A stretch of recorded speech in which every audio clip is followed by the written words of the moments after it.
Assalomu alaykum. Bugun biz oldingi qitim o'rgangan liner layout'ningki mana qoplanma holatini ko'rib chiqamiz. Qoplanma holati deganimizda biz avval bir misol ko'raylik.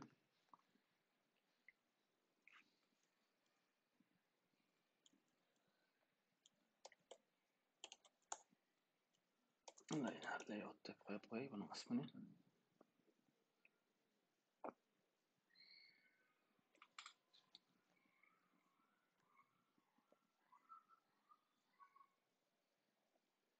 Hozir yangi projektimiz qurildi. Makon ichiqni ekitay.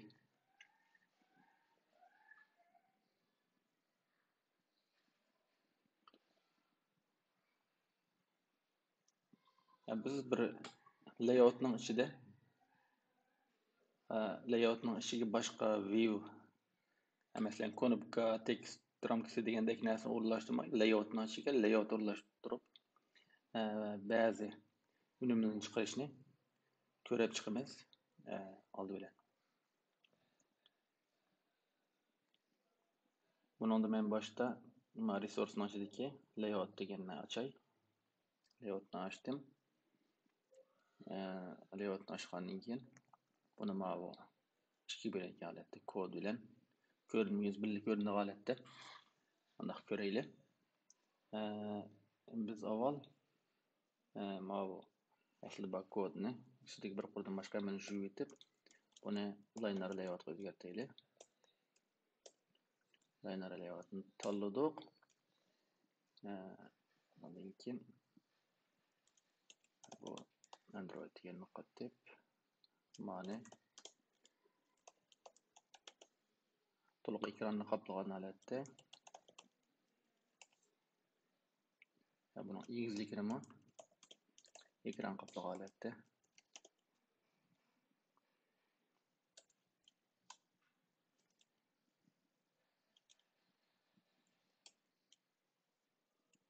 shunaqa liner layoutni birni avval qurib oldik. Qurgandan keyin mana bu lozimliq usulni avtomatik to'liqladik. To'liqlagandan keyin endi biz bu liner layoutning ichiga boshqa liner layoutni kirib qoplama holatda izolasak qandaq masalalar qilib bo'lganligini oddiy bir misol bilan ko'rib chiqamiz. Biz 2'de 2'lik bir undaq katakcha yasab baqaylik. Buni yasash uchun buning ichiga men avval ma'niki yo'nalishni belgilab qo'yay. Yo'nalish degan orientation'ni belgilaymiz. Orientation'da buning yo'nalishni men vertikal qilay. Yo'nalishni vertikal qilgandan keyin endi buning ichiga liner layout siziq yeyilmadan buni qo'yma, buning egizligi kengligi 300 dp, egizligi 300 dp.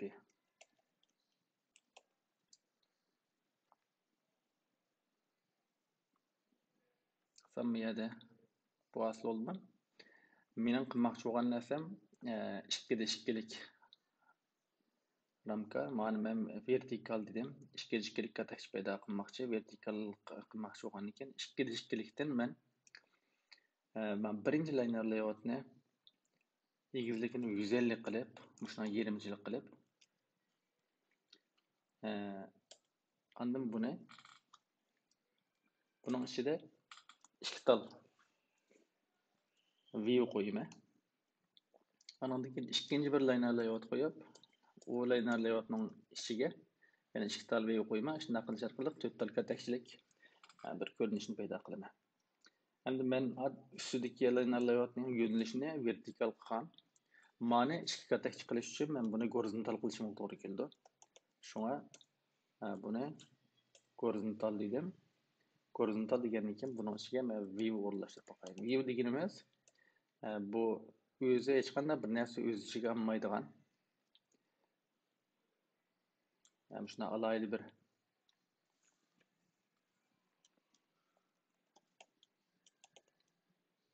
Her qandaq shu ko'rinma yuz elementiningki asosiy view bo'ladi. Endi bu viewda qanday xosliklarni izohlig'li bo'ladi desanglar, asosiy uzunlik, kenglik, andan keyin rang. Biz masalan buning oq rangni background deb rangni boyaga qo'ysak bo'ldi. Masalan bunga men qizil rang qo'yay birinchisiga. Endi qizil rangni qo'yib bo'ldim. Bu horizontal holatda bo'lganlik uchun men o'xshash viewni yana bir qatim ko'charsam, bu yerda ikki tal qizil holatda katakch paydo bo'ldi. Men bu ikisini farqlantirish uchun ikkinchisini seriq qilib o'tay. Seriq qilish uchun mana ikkisini F qilsam bo'ldi. Demak, men hozir ikki tal katakch paydo qildim. Ikki tal katakch paydo qilish uchun men mana cho'ng liner layoutning ichiga kichik liner layoutdan birini horizontal holatga solib, horizontal holatdagi liner layoutning ichiga ikki tal view o'rnashtirdim. Endi buni men o'tira to'g'rilash uchun ma'ning gravity degan xoslikni center qilsam bo'ldi-ku. Endi o'tira to'g'rilandi. Endi mana liner layoutning ichida ikki tal view var. Endi men shu tarmoq liner layoutdan birini ko'chirib, buni ko'paysam, liner layoutning 5 miyadan boshlandi, oxir miyada oxirlashadi. O'shaga ko'chadim, buni chopildim. Bunday qilsam, bu yerda ikki tal ikki qo'rnas paydo bo'ldi. Mana bu birinchi liner layoutda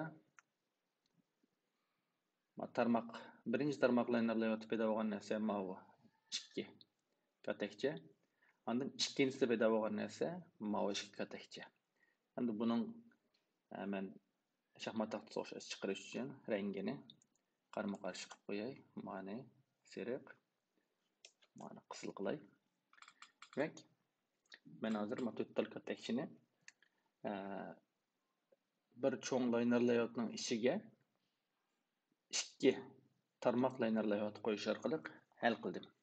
Buningda mana sirtdagi cho'ng liner layoutningki yo'nalishi tik holatda, ichidagi ikki liner layoutning yo'nalishi horizontal holatda.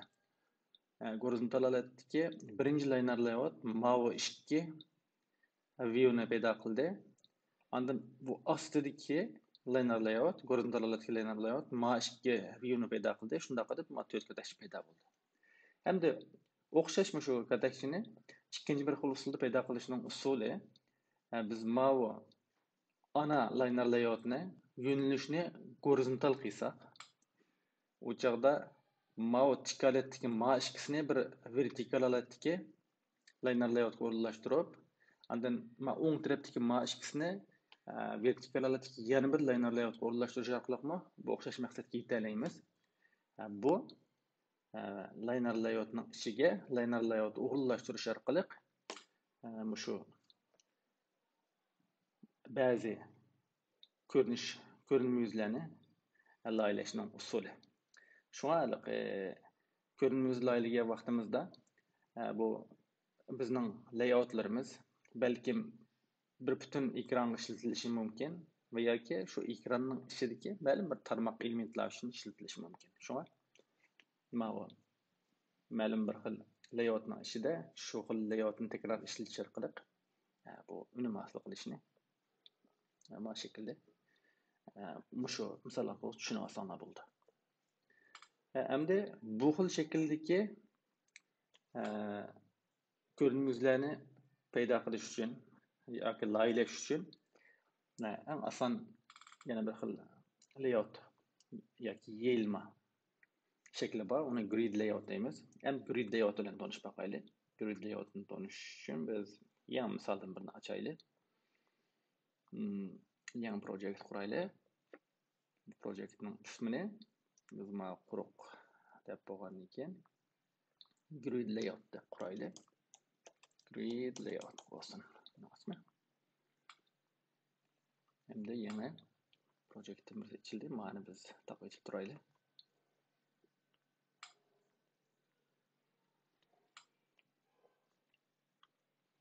Endi bu ichilib bo'lgandan keyin yana o'xshash usulda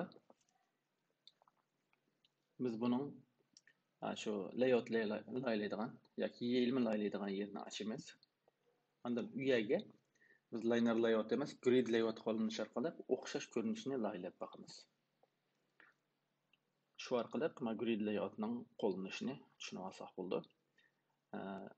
Açtık.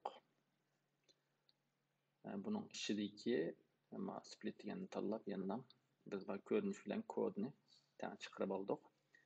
Endi men bu kodni shu yetdim. Endi yozilgan narsam grid layout miyaga. Grid layoutni yozdik. Bunun o'xshashlar dastlabda match parent day.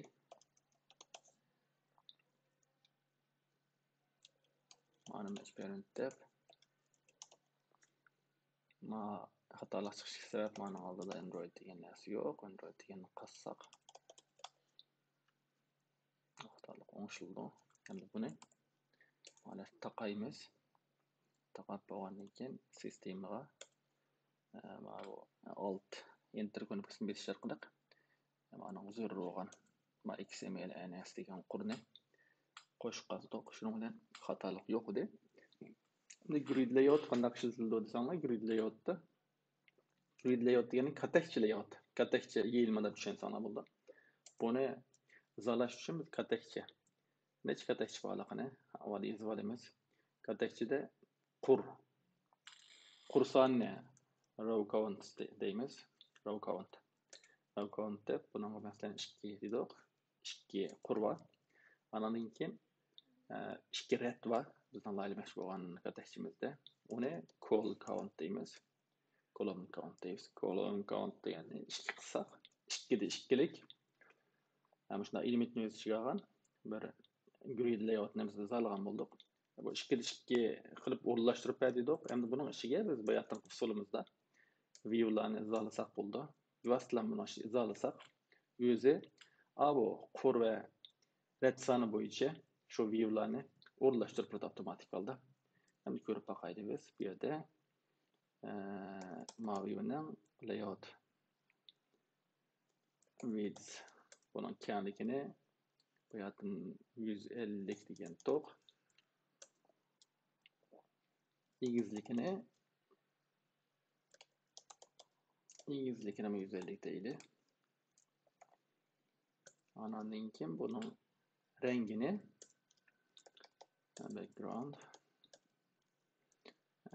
qizil qilish uchun F0 qizil alat chiqdi. Endi mana view'ni taqib etib turaymi? Endi bu yoqqa qarasanglar mana bu 150'lik bir katakcha paydo qilib berdi.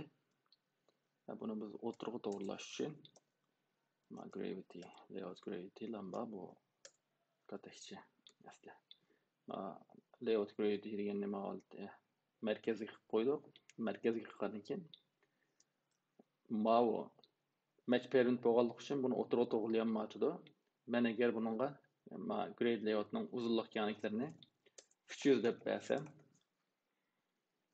bu chog'da bizga mana o'tirg'i to'g'rilab berdi. O'tirib keldi. Demak, bu yoqqa qarasanglar, mana doiraning o'zi, o'ng tarafdagi unimiga qarasanglar, 4 katakcha rayni shakllantiruvlik. Bu qanday shakllanadi desanglar, grid layoutning alayligiga asosan, qancha qur, qancha red bor deganga asosan mana shakllantirib berdi. Endi men buning ichiga ayrim yana layout ekanmay, faqat view'larni total view'ni choplab qo'ysam, total view'ni shu qur red soni bo'yicha mana shaklda o'rlashtirib berdi. Endi men faqat buning rangini almashtirib qo'ysam, shu oldingi misoldagi unimga erishamiz. Demak, endi grid layout kataksimon shakllarni laylashda liner layout qilgan chog'da qulay bo'ladi. Shunga hisoblag'uchniki ko'nikmalarni laylashda grid layoutni qo'llansanglar bo'ladi. Shunga bugungi darsimizda liner layoutni ishlatish bilan grid layoutni ishlatish orqali o'xshash bir unumni chiqarishni ko'rib o'tdik. Qolganini o'zinglar bir mashq qilish davomida bu grid layoutni alayliklarni o'rganib olsanglar bo'ldi.